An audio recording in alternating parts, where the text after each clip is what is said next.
Ladies and gentlemen, welcome to the channel. Today I'm going to show you how to get the multi-snap on Snapchat. So if you're having an issue of not being able to get your multi-snap, you can go up to the top right hand side, hit the plus icon, and you'll actually find that multi-snap right over here. Okay, but unfortunately we're not finding it. So what we're going to do is go out of here and we're going to go to our device settings. Now I'm using an Android, and you're going to go and look for apps.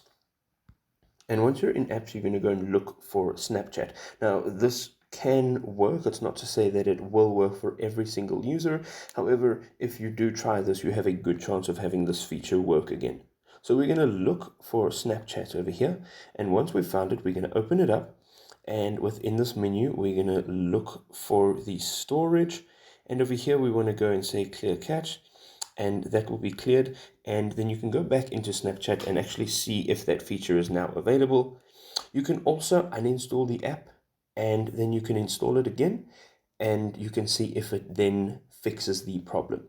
Now, if this was helpful, you can go ahead and drop us a like, and we'll see you next time.